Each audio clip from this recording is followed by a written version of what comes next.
All right, welcome back to our series, our class on the history of idolatry. Now, you might be saying to yourself, why would I want to study the history of idolatry? I don't like history that much, and it's not even related to the Bible.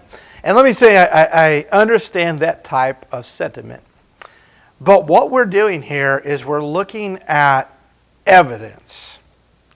Evidence, some amazing evidence for the existence of God and for the validity of the Bible. Who would have thought that as you study the history of idolatry, that it actually points back to the existence of God and His Word? But that's exactly what we're seeing here. And so in this lesson, lesson number 6, we're going to talk about the pagan belief in creation. The pagan belief, that's right, in a creator. Creation is the oldest answer to that question, how did all this get here? But not just among the people of the Bible. What we're going to see tonight, even among the pagans, the idolaters, those who rejected God were those who believed that everything you see around us was created. And not only that, but what you're going to see tonight is that they believe in the biblical story of creation. Now, their story of creation is going to be a little different. It's going to change here. It's going to be perverted or distracted here and there from the Bible. But you're going to see enough commonality that you can see that these people were taught the biblical story of creation. And so let's get into our premise here. Throughout this series, we've been talking about, we believe that this is the answer the Bible gives as to where did all this idolatry come from? That exploded as nations were formed by people from the Tower of Babel having their language confused, having been scattered about. They formed their own nations, they formed their own religion. They're all different, but they're all the same. And when you think about this type of timeline, a belief in creation,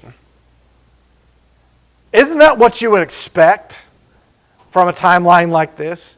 That they were taught from Noah or Noah's sons, their forefathers, about this story of creation. And even though they turned against it, as we see in the next page, they could not turn away from what was already in their stories, already in their mind.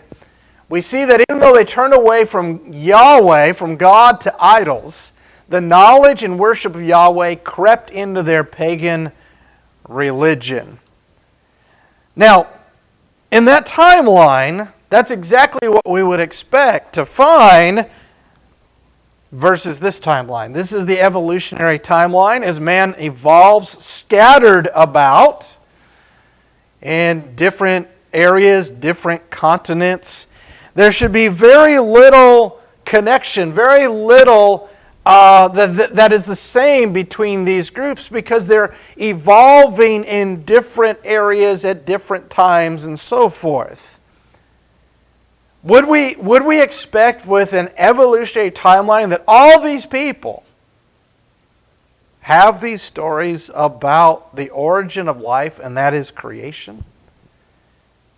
No, you would not expect that. That wouldn't be what you would have a conclusion of. And so, let's take a look at our evidence. So far in these lessons, we have seen that with paganism, there's a connection back to Noah and the flood story. In fact, in some of these stories, there's even a connection put in the wrong place, the wrong story, but a connection back to Satan tempting Eve. What we have seen in previous lessons is that paganism does have a connection back to monotheism. You say, well, just a second, they're polytheists. They worship many gods, and that is true. But as you see on the screen, even polytheism, there is a chief deity, a supreme being that outweighs and outpowers all other gods. And that's what we talked about in lesson number 5. So we're going to talk about creation in this lesson. Pagan history connecting all the way back to the biblical story of creation. So I want to draw your attention to Genesis chapter 2, verse 7, where we read, "The Lord God formed the man of the dust from the ground and breathed into his nostrils the breath of life, and man became a living being."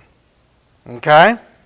That's a story we're familiar with from the Bible, that man was created from the dust of the earth, and then God formed him and God breathed into him life.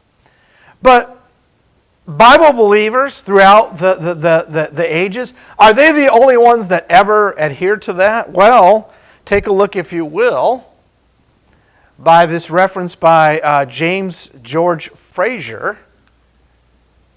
In his book, The Folklore in the Old Testament, he says the inhabitants of Nohura in the Key Islands, that would be Indonesia for us, say that their ancestors were fashioned out of clay by the supreme God, and there's his name, Dual Lera. I don't know how to pronounce that. And this supreme God, what? Who breathed life into the clay figures. Are you getting that? This is not a tradition, a story told by the Bible believers. This is from the pagans. Men who are idolaters. And if you were to ask them, how did all this come about? This was their answer. The supreme God created us out of the dust of the earth, out of clay, and breathed life into us. Now, I want to draw your attention as well to Genesis 1, verse 2. "And the earth was formless and void, and darkness was over the surface of the deep, and the Spirit of God was moving over the surface of the waters." Again, we are familiar with that story, aren't we? We know that this tells us that in the beginning God created the heavens and the earth, and then what? Well, at first, the earth was formless and it was void. There was darkness, and you've got the Spirit of God hovering or moving over the waters. And you say, well, why are you telling me this? Well, interestingly, there is a very ancient, what we might say, early Hindu tradition that is accounted by W. Jones in his writings, The Institutes of Hindu Law. And look at this Hindu tradition. The waters are called Nara because they were the production of Nara. Who's Nara? The Spirit of God. And since they were first Ayana, or that means the place of motion, he thence is named Narayana, or moving on the waters. Now, it doesn't take a rocket scientist to see that you have a definite similarity between Genesis 1 verse 2 and this early Hindu tradition. What do you have? You've got the waters that are named after this god Nara, and he's the Spirit of God. And he comes to be known as Narayana, and I don't even know if I'm pronouncing that right, which means moving on the waters. You've got the Spirit and water, and the Spirit is moving on the waters. And thus, that's where he gets his name. That's just incredible evidence. connecting back to the Bible. Again, what timeline would you expect to find evidence like this? All right. So evidence shows that pagans had a knowledge and a belief of creation. And not only that, but it's a belief that in so many ways is the same as the biblical story. And that's what we're getting to. All right. This knowledge was later forgotten as men were deified in a polytheistic system of false religion. So eventually they forget these stories and it disappears. But for generations, thousands of years, these stories hold the same in their storytelling, in their mythology of their gods, of their history. But here's something interesting.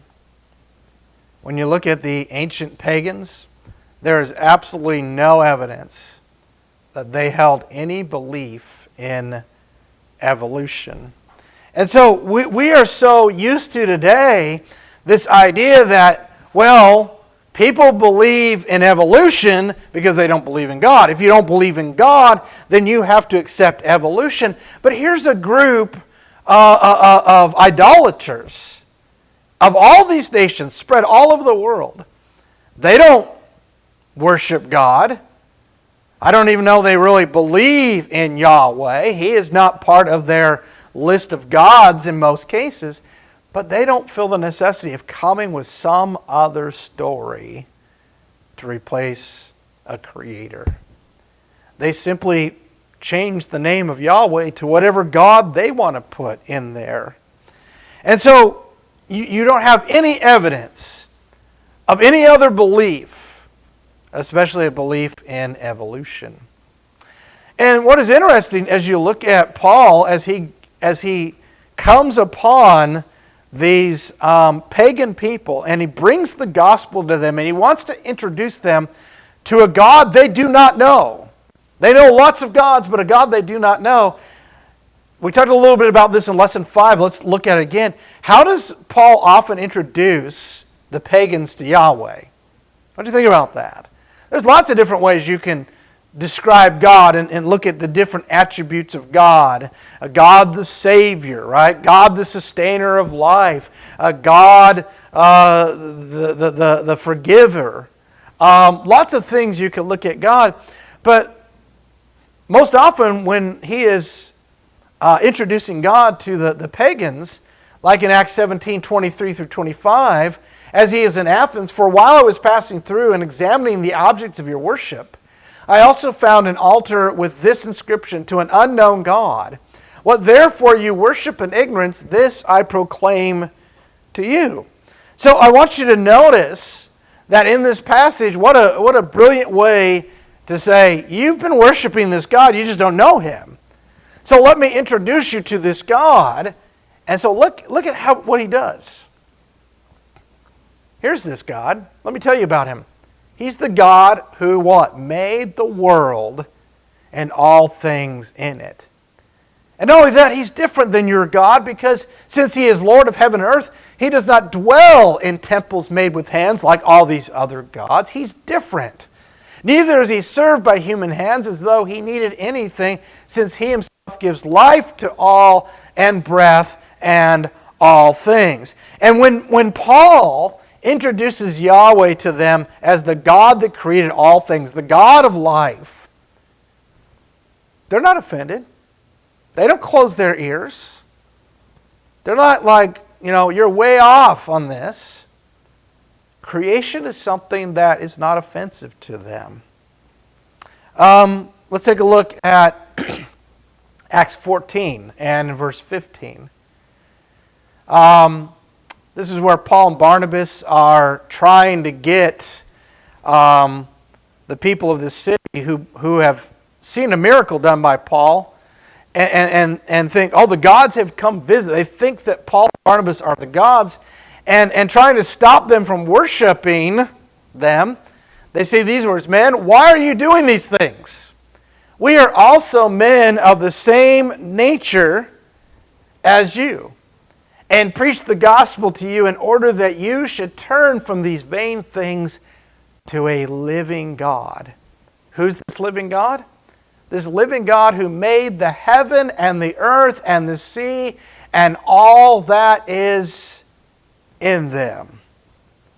And so oftentimes the pagans are introduced to Yahweh as the God of creation. I think there's a reason for that. So, what we're going to do in the rest of our lesson, and we just have a few things to go over, we're going to use this book that I introduced earlier by James George Fraser called The Folklore in the Old Testament, Studies in Comparative Religion, Legend, and Law. And we're going to talk a little bit about who he was. Fraser was a Darwinist. You know, he lived in the, not in modern time, but back, I believe, in the 1800s.